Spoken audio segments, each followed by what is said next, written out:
Let us close the eyes for a moment. Let us remember God and the Masters. Let us think of Paramahansa Yogananda ji and Gurudev Baba Hariharananda ji.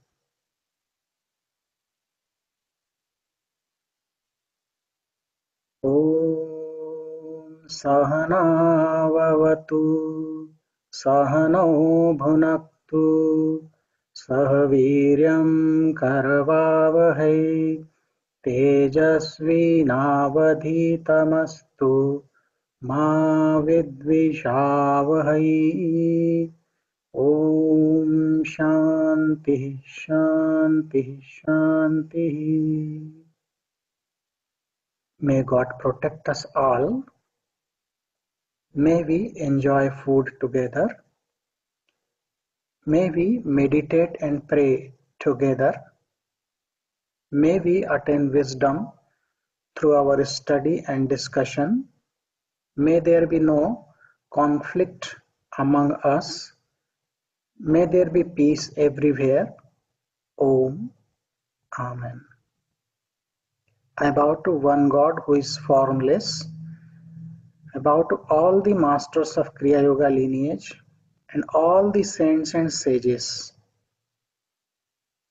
I bow to living power of God within you all.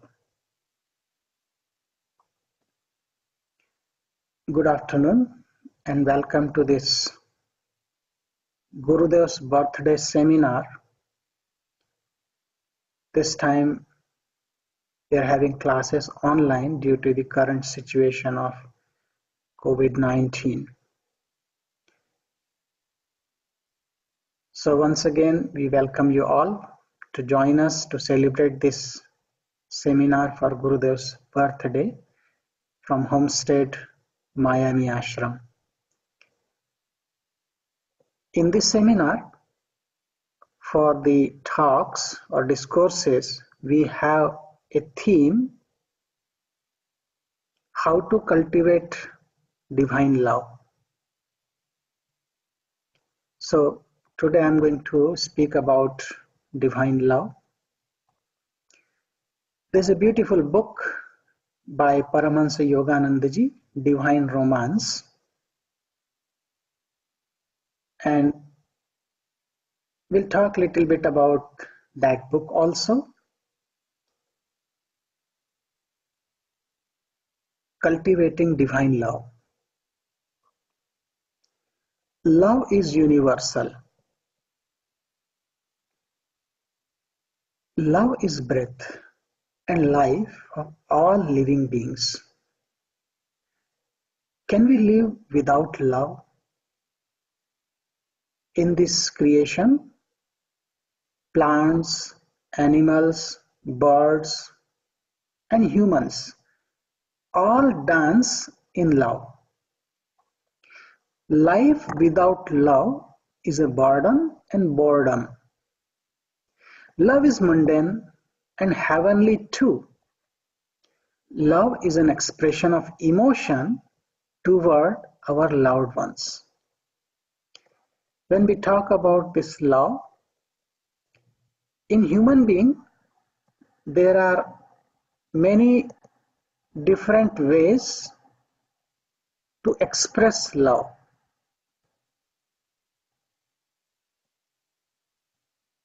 So love in various forms. There is love between mother and child, father and child, brother and sister. So among all relationships, we have love. Now in English language, we use only love, or at the best we can say affection. But in Sanskrit language, each relationship is defined with love, but using a different word. And it is totally different feeling, because the love between mother and child cannot be compared with the love between husband and wife. They are quite different. So Mother and child, the love or affection is known as Vatsalya in Sanskrit language. Between father and child, also known as Vatsalya or Prema. Love between brother and sister is called Sneha. Sneha is also affection or love. Love between husband and wife is known as Rati or Pranaya, which is more like passion. Love between friends is known as Priti. And there is also love between teacher and student, Guru and Shishya, disciple. That is known as Anuraga, or to some extent, yes, Bhakti also we can say. But among all these different relationships, the best relationship and the highest form of love is between a devotee and God. And that form of love between devotee and God is known as Bhakti, and that is really divine or pure love. And Paramahansa Yoganandaji has told divine romance. So, motherly love is broader. Motherly love is unconditional, and motherly love is based on feeling by heart. But fatherly love is wisdom born and is based on reason. So, divine love. Divine love, Paramahansa Yoganandaji said, the greatest romance you can have is the romance with God. He is the lover and our souls are the beloved. And when the soul meets the greatest lover of the universe, then the romance begins. The love that you have been asking for incarnations through all human loves is at last yours. Love is native to the soul, but love is secondary to joy. There could be no love without joy. Can you think of love without joy?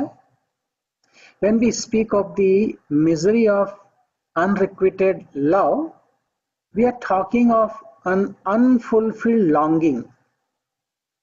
The actual experience of love is always accompanied by joy. When we talk about the universal nature of love, Paramahansa Yoganandaji speaks in Divine Romance that in the universal sense, love is the divine power of attraction in creation that harmonizes, unites, and binds together. In this world, love presupposes duality. It springs from a mutual exchange or suggestion of feeling between two or more forms. Even animals express a certain type of love for one another and for their offsprings. In many species, when one mate dies, the other usually succumbs soon after. We have seen in many cases. But this love in animals is instinctive. They are not responsible for their love. Human beings, however, have a great deal of conscious self-determination in their exchange of love with others. Love is a universal emotion. Its expressions are distinguished by the nature of the thought through which it moves. Therefore, when love passes through the heart of the Father, fatherly consciousness translates it into fatherly love. When it passes through the heart of the mother, then motherly consciousness translates it into motherly love. And when it passes through the heart of a lover, the consciousness of the lover gives that universal love still another quality. It is not the physical instrument, but the consciousness through which the love moves, that determines the quality of love expressed.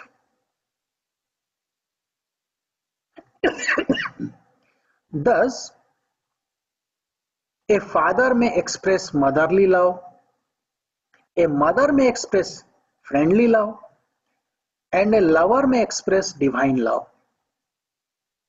Every reflection of love comes from one cosmic love, but when expressed as human love in its various forms, there is always some taint in it. The mother doesn't know why she loves the child knows not why he loves the mother. They don't know where this love they feel for one another comes from. It is the manifestation in them of God's love. And when it is pure and unselfish, it reflects His divine love. Thus, by investigating human love, we can learn something of divine love. For in human love, we have glimpses of that God's love. Fatherly love is based on reason, and fatherly love is wisdom born and based on reason. Uppermost in the father's consciousness is the thought that this is my child to take care of and protect. And he does this unselfishly, expressing his love by doing things to please and instruct the child as well as providing for its needs.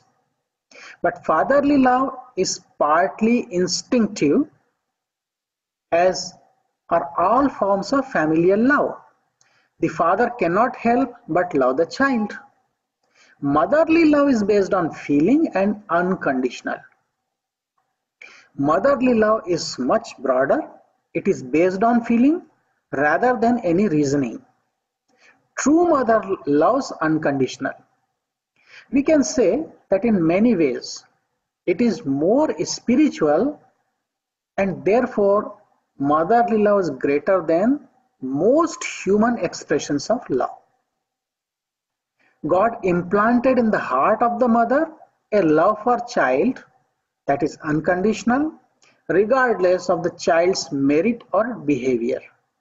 Even if the child in later life becomes a murderer, the mother's love remains steady, unchanged, whereas the father may be more impatient and less inclined to forgive. The unconditional love of the mother is perhaps the human love closest to the perfection of God's love.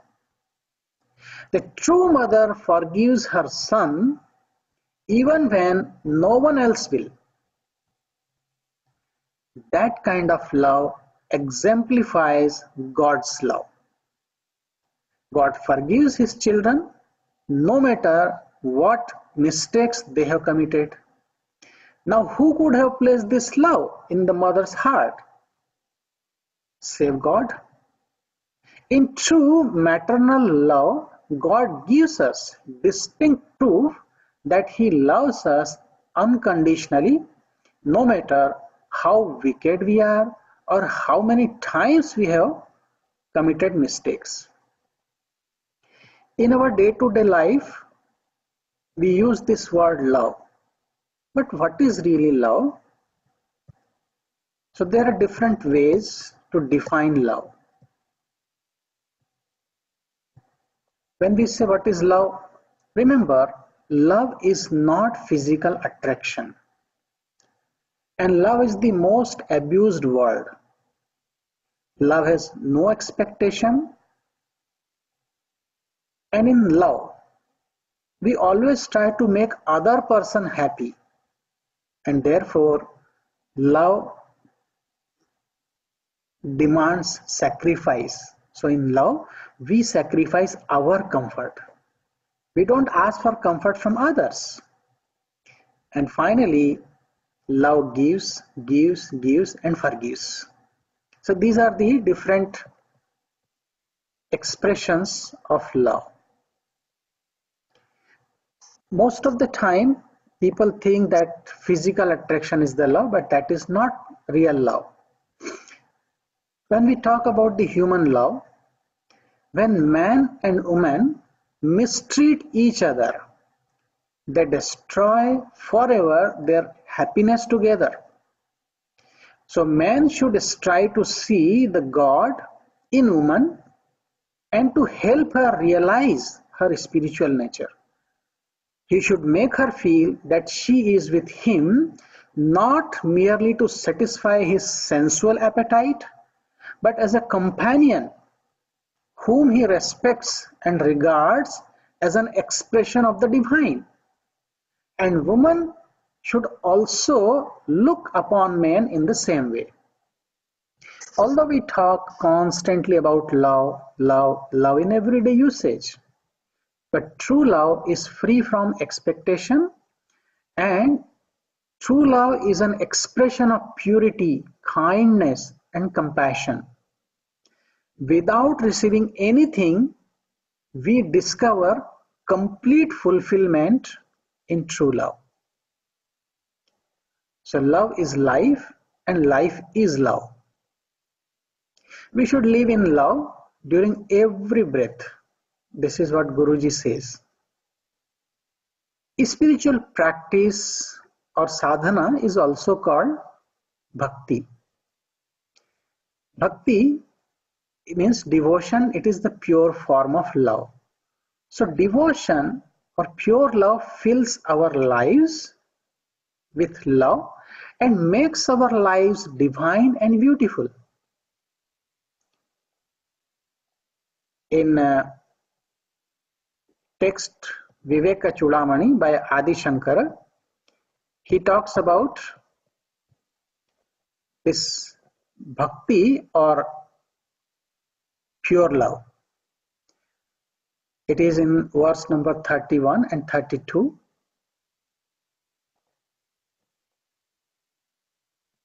Moksha karana samagrayam bhaktireva gariyasi swaswarupa anusandhanam bhakti iti abhidhiyate swatma tattvanusandhanam bhakti iti apare jaguhu. Among all the conducive means for attaining liberation, bhakti or devotion is the supreme. Bhakti is the art of self-enquiry. Others mention that enquiry into the nature of one's own self is devotion.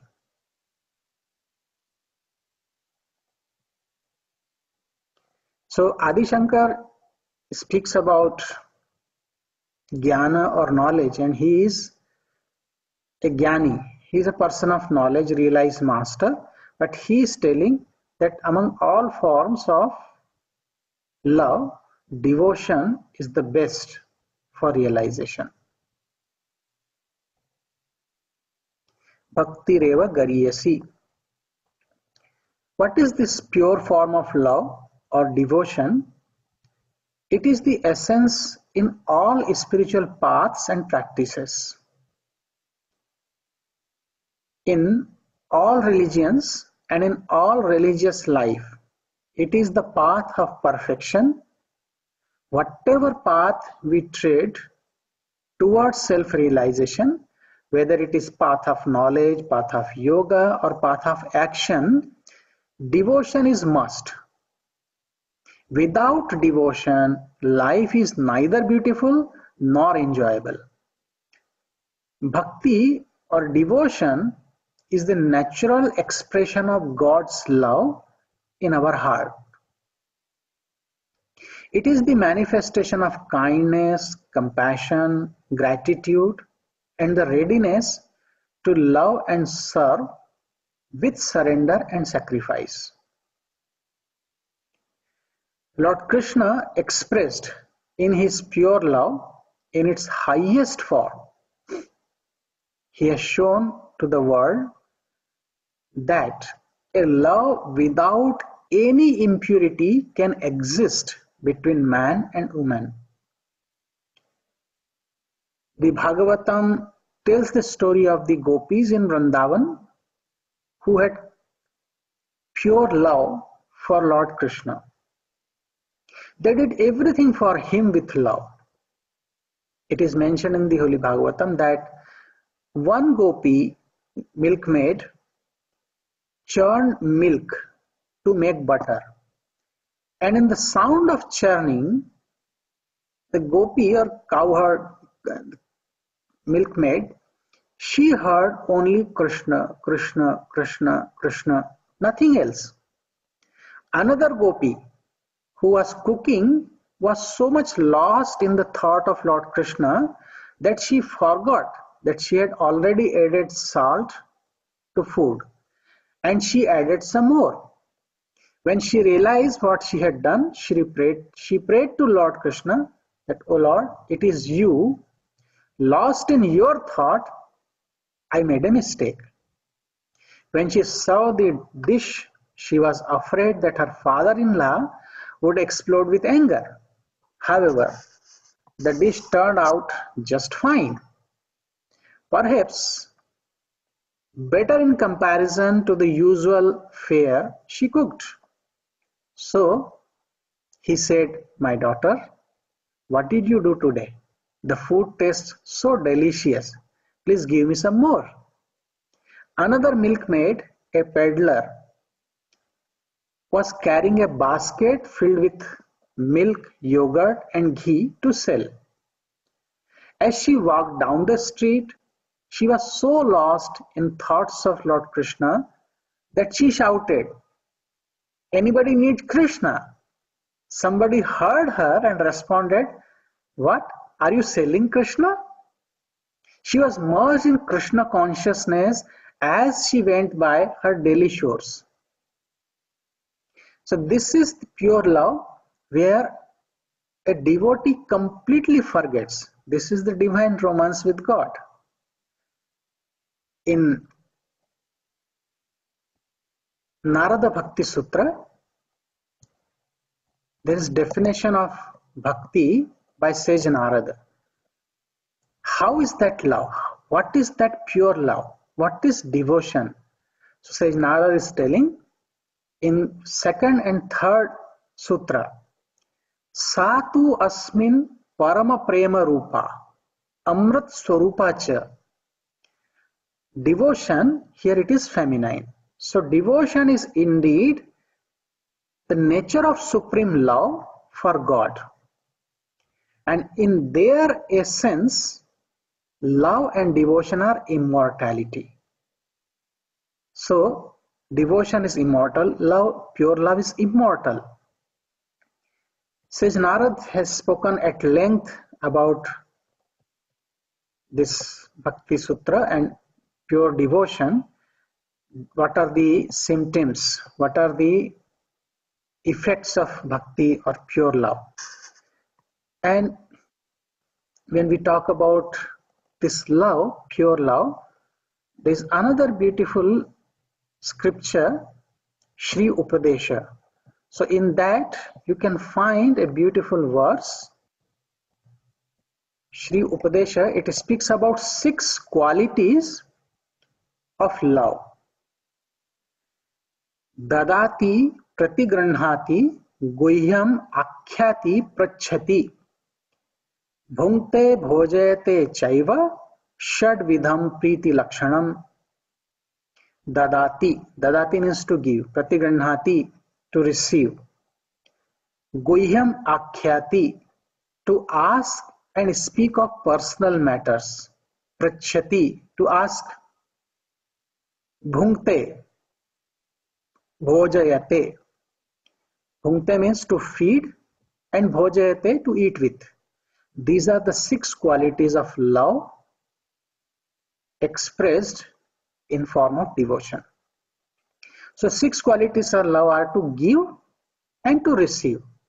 So in pure love, we want to give the best, we receive the love, we ask personal matters, we also speak of our personal matters to others, whomever we love, and in love we feed others, not that I will eat alone. In love, we feed and we eat with others.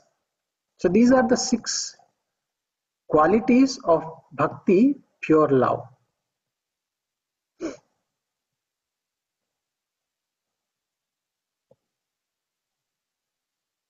Dadati pratigandhati. As we discussed that love gives and forgives. But remember, selfishness gets and forgets. Ordinarily, people think that when you love someone, you should get something out of it. However, the true spirit of love is to give, like a mother's love is the love of giving.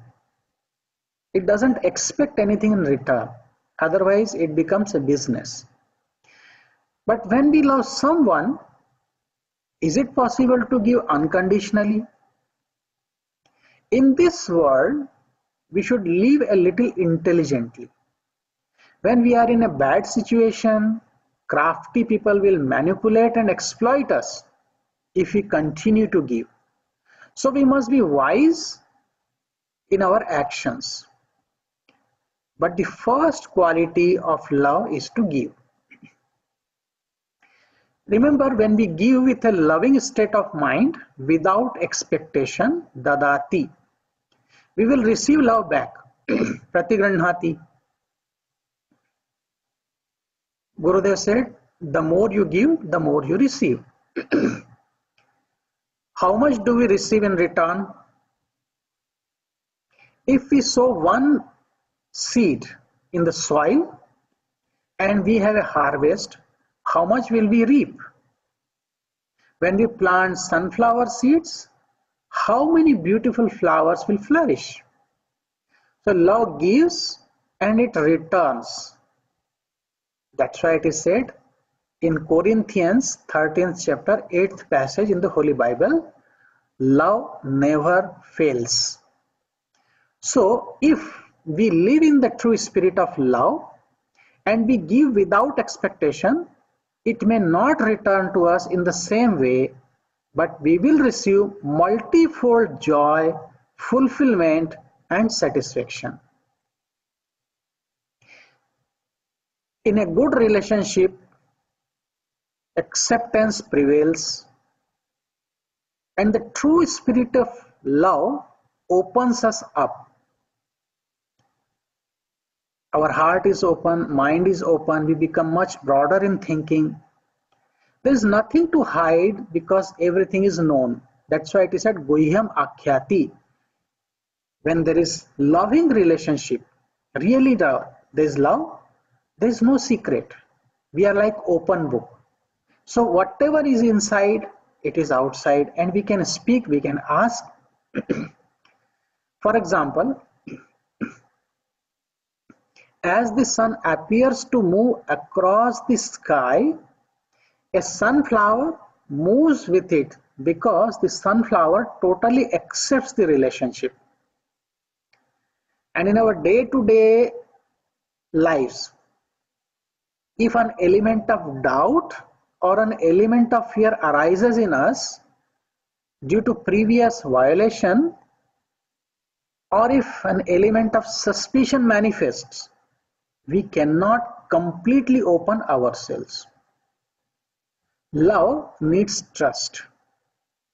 Where there is real love, doubt and fear do not exist. Only complete trust. It is very ordinary human behavior to want to know everything about others. We try to conceal everything about ourselves, isn't it? We want to know everything about other people, but we want to hide our own feelings, our emotions, and our shortcomings. Or if we do tell a little about ourselves, in return, we want to know more about others. When our nature is like this, love is not present. In a loving relationship, we open up completely. The sun and the lotus love each other. As the sun rises in the sky, the lotus opens completely. Think about the lotus and sun. Does the sun hide its rays from the lotus petal? Answer is no. The sun asks the lotus, how much of me can you hold? So hold me. The next quality of divine love is bhunkte bhojayate chaiva, means to feed and eat. Remember, where love exists, one wants to feed the other to create completeness. Without love, it is difficult to live in this world. In the morning, cool breeze whispers the love of God. Birds are chirping, singing the song of love. A flower blooms with love. Animals and birds are all active in love. And we, the human beings, also need love. Unfortunately, we don't know how to live in love. We have forgotten the true spirit of living in love.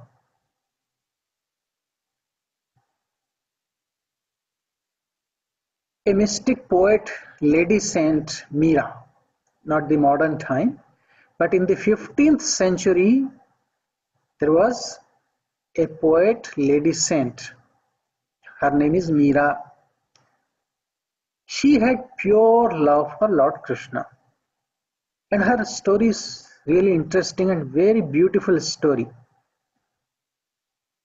Mira was a Rajput princess who lived in the northern India, in the state of Rajasthan. When Mira was just 4 years of age, on watching a marriage procession, she asked her mother very innocently, "Dear mother, who will be my bridegroom?" Naturally, sometimes kids ask question to their parents. So she asked, "Who will be my bridegroom?" And Mira's mother smiled and she pointed towards the image of Lord Krishna and said, "My dear child, Lord Krishna is going to be your bridegroom." She manifested a deep love for Lord Krishna and she lost her mother soon, in young age. As Mira grew up, she believed that Lord Krishna would come to marry her. Mira was beautiful, soft-spoken, mild-mannered, gifted, sweet, and she sang with a melodious voice.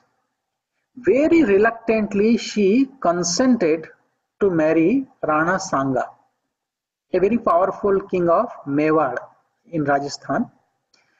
After her household duties were over, Mira would go to the temple of Lord Krishna, worship and sing and dance before Lord Krishna's statue daily. Her mother-in-law and other ladies did not like her ways and forced her to worship Mother Durga. But she maintained, "I have already given up my life to my beloved Lord Krishna." She was totally devoted. Her sister-in-law, Udabai, conspired to defame the innocent Mira. She informed Rana Kumbha that Mira was secretly in love with someone. So Kumbha ran with a sword in hand toward Mira, but he was calmed down. With his sister, he went to the temple at night, broke open the door, and found Mira alone in her ecstatic mood, talking and singing to Lord Krishna's statue. He shouted, "Mira, show me your lover with whom you are talking now." And Mira replied, "There sits he, my lord." She stood unruffled in the face of accusations of immoral character and said that she was married to Lord Krishna. Her husband was heartbroken, but he remained good and sympathized with her until his death. Story goes that once Meera was sent a basket with cobra inside and a message that the basket contained a garland of flowers. Meera opened the basket and found inside a lovely statue of Sri Krishna with a garland of flowers. She was sent her husband sent a cup of poison saying that it was nectar. And Meera offered poison to her Lord Krishna as prasad. And it was real nectar to her. She did not die. The bed of nails that Rana sent transformed into a bed of roses when Meera reposed on it. So there are many instances when Lord Krishna saved her life because she was completely in love, intoxicated in love for Lord Krishna. Because she took Lord Krishna as her husband from the very childhood. And it is said that on Janmashtami, which is the birthday of Lord Krishna, in the temple of Dwarika, this temple of Lord Krishna in Dwarika, it is west coast of India. She was in the temple, she said, "Oh Giridhari, you are calling me, I am coming to you." Kumbha and the rest watched in awe. There was a lightning which covered Meera, and the sanctum doors closed on their own.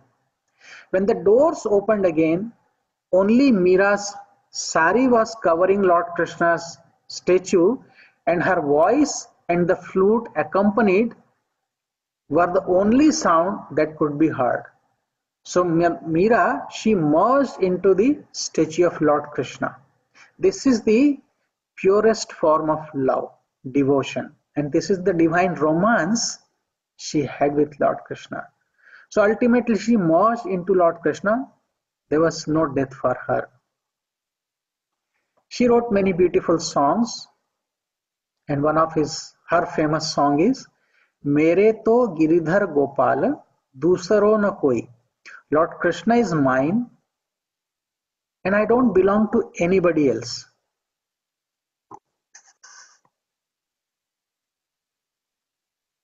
Divine love, it is the perfect love, and this perfect love between the soul and God is always existing.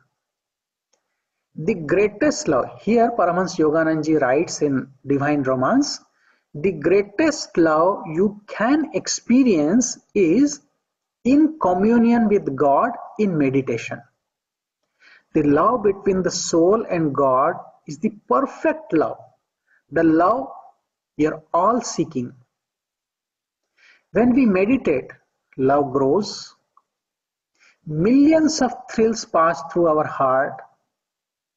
If we learn to control sensual attraction and attachment to human beings, and if we strive to love all and to meditate more deeply, this divine love will manifest in our life, which we have never dreamt even. So that is the love that Lord Krishna gave. And that love is also expressed in the life of Jesus for all his disciples.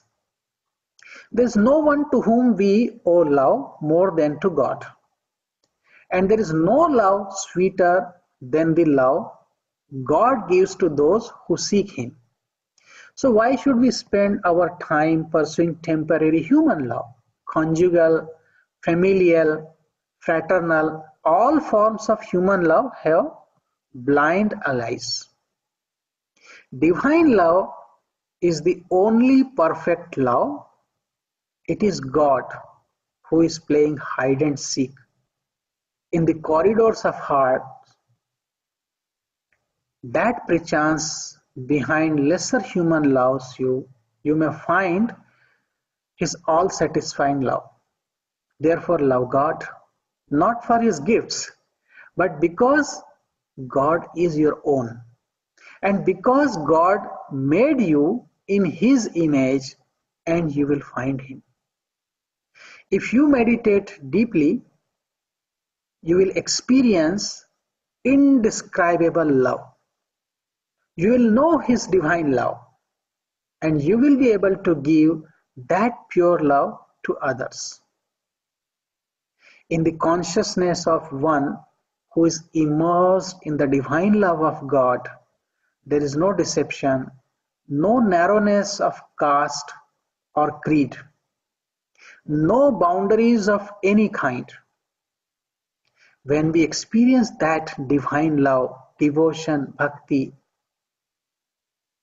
we will see no difference between flower and beast, between one human being and another. Here I remember Gurudev. He said, Gurudev said, when I look at the flower, I don't see flower, I see God. That is the highest state of realization. That is the highest state of love. This is complete pure love for God. That you see God, God and God alone. But as an ordinary human being, we don't see presence of God, but we see differentiation, friend and foe, good and bad. But in real love, in real pure love, devotion, there is no difference, there is no discrimination, there is only love.